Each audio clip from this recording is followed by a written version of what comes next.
G'day, this is Captainoob, and this is a two-shot Crusader pistol with 90% reduced weight and bullets exploding for area damage, not necessarily in that order. So this has been a weapon that has been requested a little bit, and I'm inclined to agree that it might be an interesting showcase. And somebody said to use the Pyro receiver whilst I'm using it to stack damage over time or something, probably to myself, because unlike other explosive weapons, and there are some exceptions to this rule like legacy guns, but they're a bit weird anyway, they're kind of outliers, you can pretty much survive anything point blank explosive if you've got a dense chest piece and some form of extra explosive protection from the fireproof thing.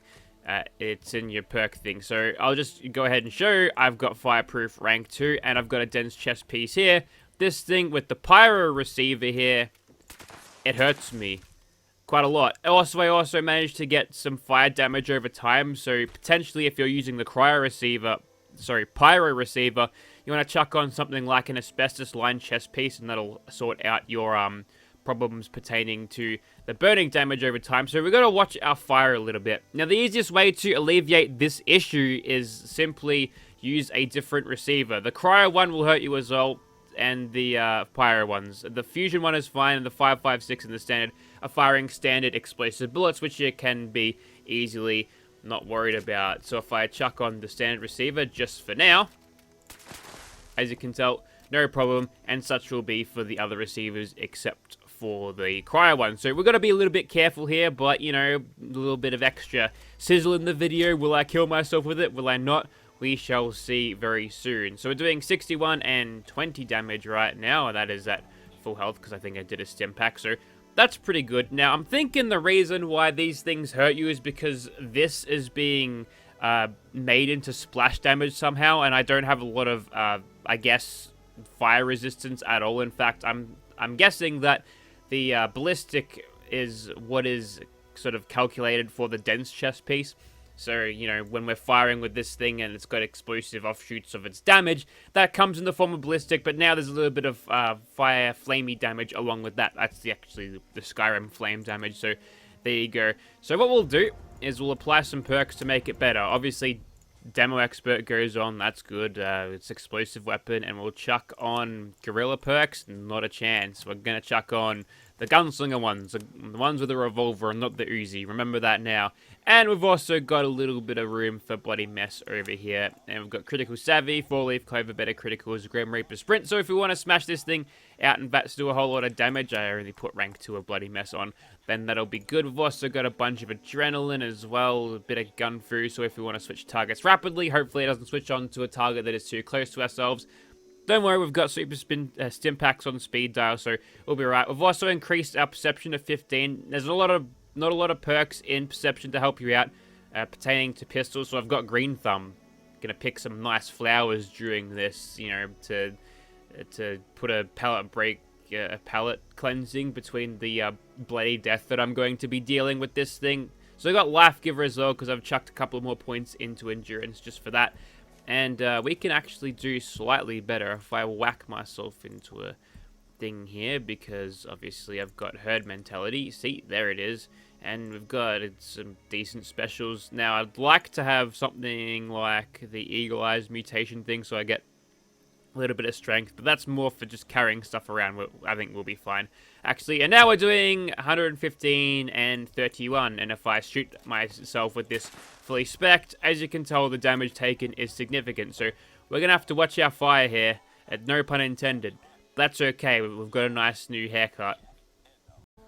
Although I've just had a thought, and the thought is that Arctic Marine Armor exists, so you get a little bit of cryo resistance to that. So that's taking over my chest piece over dense, right? So I'm going to take a lot of explosive damage, but if I chuck on the cryo receiver now, I won't take any of that damage. I just need a dense chest piece for it, which I don't have because plans and hard to get. So that's an idea. We'll keep the cryo receiver, the Pyro receiver, and this can go to, I guess, the Void, where Sithis lives or something, because where else would it go? Okay, so welcome to Bethesda Ruins. It's a location, a real location in Fallout 3. It's a little bit of trivia. But apparently Bethesda Ruins have been taken over by a big amount of super mutants. And we're going for the old chest shots now, but I'm thinking we've got enough accuracy and perception here to go for some headshots to really maximize damage potential. We are going to get a little bit... Ooh, that's too close, mate. It'll kind of screw us over a little bit if we're... Oh, nice, we're on fire and also cloaked. I kind of think that defeats the purpose of being cloaked. But, yes... 2 shots going to screw over accuracy a little bit, but we've got a bunch of perception. We've got concentrated fire on a non-automatic weapon, giving me the full 20% buff to accuracy, and this thing doesn't take up the most action points per gun that you could ever use, so I think we'll be okay. And here's a fun drinking game at home if you're bored. Have a drink every time I stimpack, because it'll be a lot of stimpacks in this video. Okay, on the inside now, I'm going to test against the big boy super mutants, because I've got a feeling that this thing's got some bite, and I quite like that. Now, TSC is never my first choice of explosive weapons, but, I mean, it's hard to argue with the results here. And, I don't know, maybe it's the Pyro receiver doing most of this stuff, and bugger off, mate. And we haven't seen it stack a lot of damage over time. We'll have to wait until something's real big and nasty to actually observe whether that can happen. But I'm definitely being slowed down by the fact that the explosive radius on this is big enough to basically hurt me all the time. As some giant robot said, this hurts you. And yeah, even from there, I'm bloody miles away. So close quarters environment... probably don't want to chuck on a Pyro receiver. You can if you want, if you're a mad bastard or if you're just an idiot like me. But I think just for longevity's sake, I mean, if you're going to clear out West Tech over and over, and the time for doing that is over, by the way, because we no longer have double XP because we're only getting 254. Man, we were getting so much. I was getting upwards of 3,500 every Super Mutant Champion kill here. It's amazing. So much multiplier stacking together in double XP that, you know, it's a nice middle finger to Bethesda. I love the additive damage model, but you can still multiply XP buffs. Very good. Quite liked that. So I'm done with the season now, which is great. I don't have to play or grind dailies, but I have been grinding another thing in this game, just a little bit, and it's not as much of a grind. It's called script. Be prepared for a big old script video very, very soon indeed. It's going to be a big one. A lot of, oh my god, what the hell are you giving me, murmur, as she backs up another wheelbarrow full of shit to shovel into my inventory. And look at that. Even from this range, just a couple of shots just brings down a super mutant warlord. No, champion. Sorry, I'm mixing up my super mutant ranks here. It's all champions now, which is great. But we're being, again, slowed down by having to back off and everything. So, I mean, at least it won't punish you like as bad as a legacy laser gun would if you were to fire off at very close range like this. So I guess we've got a little bit of breathing room, but still, it's a little bit too much. Now, I keep asking myself whether the Crusader is better than the 10mm pistol, and I think the difference would be if this thing could be automatic, I think it'd destroy the 10mm pistol, which is, you know, it's okay because the 10mm pistol is supposed to be a starter weapon. There's the adrenaline damage, by the way. It doesn't seem like a lot, but once you get sneaking and hitting the headshots, oh boy. Okay, time to make a mess of my kill-death ratio in this video by going against a bunch of ghouls. And whoops, phone's doing something. Just have to toss that on the floor. What a horrible distraction. Now I'm going to be neck-deep in ghouls and up shit creek without a paddle, basically. Hello? Excuse me? Yes, you get up, you lazy bastards. Come on. You've been sleeping for the last 24 bloody hours. Maybe they overslept, right? And now we will hold the line, except we'll hold the line over here, because we can still shoot through this. And look at them running along like that. Maybe we might get to see some of that damage over time stacking as I'm bouncing splash damage between other ghouls. That guy shot himself straight into the bin. Should have stopped at the bin, mate, because you're trash. That's right, I'm trash talking Fallout AI now. I've sunk to that new low, and you're going to have to deal with it as well. Alright. Would love to have a perk like Enforcer here, and I'm not going to use that. I don't appreciate the screen shake. No, no, no. I managed to hit the reload button as the ghoul come in and tried to basically cock block me there. No, I just wanted to reload, thank you. And without the sneak criticals, we're doing okay against the ghouls. Nothing really to write home about. If I wanted to wait... Oh, there we go. We've hurt ourselves again. Just to see if we can feel, obviously. I'm going to bounce a bunch of splash damage against these guys. We've got a little bit of a spread. We may as well make use of it with our 2-shot prefix. And we'll keep on going. Bunch of ghoul bits around. There we go. I think it's at its strongest when we can hit multiple ghouls at once, which was kind of obvious if you think about it. But we've managed to pull ourselves out of there in one piece for now. I haven't seen any Wendigos or big fat fucks yet, so we'll have to probably go back in. Hey, no moonwalking. Get out of here, Michael. You know what you did. Alright, we'll head back down and we'll see what kind of trouble we can get into down here, because I guarantee you that this one has not wanting to go out. Yeah, okay. We'll bounce some splash damage around the corner here, just to give him a bit of disrespect. Oh, hello. Yeah, none of these lazy bastards wanted to come out. And we're close to death. I put on Nerd Rage for a reason, though.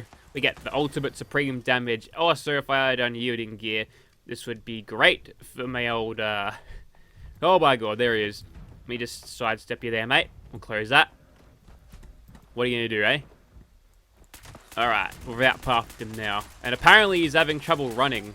Like, that's the slowest running I've ever seen. Well, you know what? He's a big boy. He's a little bit unfit. And we managed to get through that this time, for real. Stim back, increment drink count by 1. Best thing about being whacked by ghouls a few times during that sequence is I've got radworms, which means, for me, that the game won't give me another disease until I'll at least log in next time, or whatever the disease timer is. I dare say 20 minutes. That's just a guess. I've got no idea, actually. But that means I can't get the blight or anything else later, so well done, IA. You've played yourselves.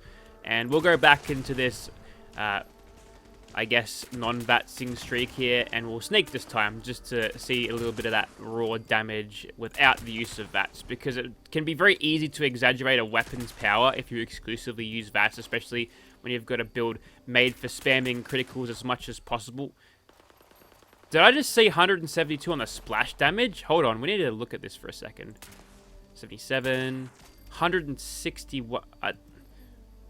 Huh. No, you don't get that kind of splash damage with anything anymore. That's insane. Okay, well, we'll have to shoot around Swan's bloody feet around here, so we'll have to see how that goes, because I'm interested to see if we can actually push this. And that might have been why we were smashing the ghouls so easily, just in a couple of shots. So that's a follow-through bonus. Activate 232. Now, question is that times 2 because of the 2-shot prefix? It wore off for a second there because I let follow-through go, but oh my goodness, that is strong. This thing has bite. Get a 2-shot Crusader pistol. This video is over. Get one right now. Explosive, of course. 2-shot explosive. Get one. Okay, let's continue on the splash damage train here, because it's very exciting to see splash damage actually be useful, you know? Okay, less useful against that guy. I don't know what's going on here. Actually, the Milo Kings will pay them a little bit of respect and we'll shoot them. Say that. Feels like I've got such a giant magazine, because you get through these 18 fairly slowly because it's a gunslinger and not an automatic-based weapon. Which I don't mind. I actually quite like it. It just feels like I've got a bottomless mag going forever and ever and ever. So, I mean, he can't cloak anymore because we'll see him with his flamey flames, so that's good. And look at him jumping about. What a clown. And now he's a little bit too close. See, when enemies try to dry hump, you're usually not an issue if you are using something explosive, not of the elemental variety. But we have to back off a little bit, which will kind of slow us down somewhat. We'll kill these chumps. Take them out. And now I think we've gathered enough kills without VATS to smash the Milo Queen in the head until it dies in VATS. And let's just chuck on some purified water. You never know what might happen. And apparently, the explosions don't draw our attention, so we have to throw a grenade, which the mere bouncing of it was enough to set her off. Whoa, look at that health. Guess who's being melted today, Milo Queen? Not me, that's for sure. And fittingly, she just got reduced to a pile of bloody giblets. That's nice. Now, you'd think you standing in the water would help you with the flames, but it kind of doesn't. And I can smell burning crab. Anyone for seafood? You've got plenty to go around here. Okay, really interested to see whether this thing can destroy Scorch Beast real quickly, because that's kind of a problem with pistols. They usually have pretty garbo range, so you want to make sure that you are able to get them nice and quick, at least when they're close. And we'll watch some damage over time on the health bars, and you're invincible whilst you're doing the stupid landing animation. I kind of buggered off out of I guess instinct there. Usually running blooded weapons can't take those rads, so if they're going for a land, I'll just go away. And there we go, bit of gun feel action late in the video here. I don't exactly know what they were fighting, which was a good thing, because I killed them that fast that I didn't even know what I was shooting at, which is always a really good problem to have, by the way. You gotta love that. And we're getting major gun feel action out here at the moment. Apparently, the Scorched forces are a little bit on the aggro right now. We've got a 5-star wanted rating. They're gonna start bringing in the tanks. Then we're in trouble. But for now, we can just run around here, and whilst they're deploying their heavily armored forces, we can shoot the rest of their stupid bat friends. Really liking that follow-through bonus. 40% multiplicative, does well. And we've got a dense chest piece, so their explosive breath won't do jack to me. And I think I just stood near the plant and it burped in the face. It's not pleasant. It'll bloody give you a sludge lung. But that's okay, because we can't suffer another disease, because the ghouls screwed the rest of the AI over and gave me... Oh, nice one. Cheeky bastard thought he was immune to headshots for a second. Don't worry, it'll sink in fairly soon. Was that a martyrdom Scorched Beast? Because I think it was, and now I'm hurting myself. You know what? It calls for a pay-to-win 10. Pay good money for this gameplay feature, so you know I'm going to use it. We'll also get an elevation bonus, which makes our shot slightly more accurate in XCOM rules. Not in real life. I mean, real life, maybe. In VATS, not really. Although, that'd be an interesting perk, wouldn't it, eh? Wouldn't it?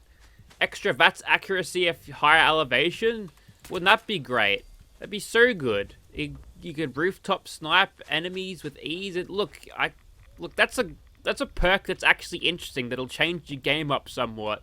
It'd make you want to go on rooftops and camp, just like Battlefield 4. Remember that one? Siege of Shanghai. Anyways, so that's about it for this one. And I think Brooke's liking this new hairstyle. I think it looks pretty good. It's the one that the community got for doing something. I can't remember what, but the combat music's on. We're really on here. The Bethesda said, hey, if you do this, we'll give you this, and we did the thing. Was it kill a bunch of Scorched? I got no idea, but they haven't really done anything like that since. So maybe if they want to get daily logins up, offer us something real fucking cool. And then maybe that. Maybe do a week of 1 module per 3-star legendary craft. Hey? No? Alright. So there you have it. 2-shot explosive Crusader pistol. And keep in mind that this may look bad here, but I don't think I had anything over... Actually, I don't remember what the condition was at the start of the video, but I had no gunsmith because I just basically min-max and chuck it in endurance and perception instead, with enough room for nerd rage, which we utilize for like a kill or something. But I've really enjoyed this, and if you are looking for a pistol that's actually good, definitely do this. The Crusader pistol, there's not a lot wrong you can do with it, I don't think. It's a solid weapon. It's probably the pick from the bunch of the stupid daily op weapons that you get. Because what are the other ones? A plasma cutter and one of those big sticks that the lady puts in the comm machine to cut them off from the rest of the Brotherhood. The Warglaive, that's the one. And then you've got the Hellstorm missile launcher, which is currently on sale if you want it. But obviously the Crusader pistol is the pick of the bunch here. Can't go wrong with it compared to the others. And on that note, thank you very much for watching, guys.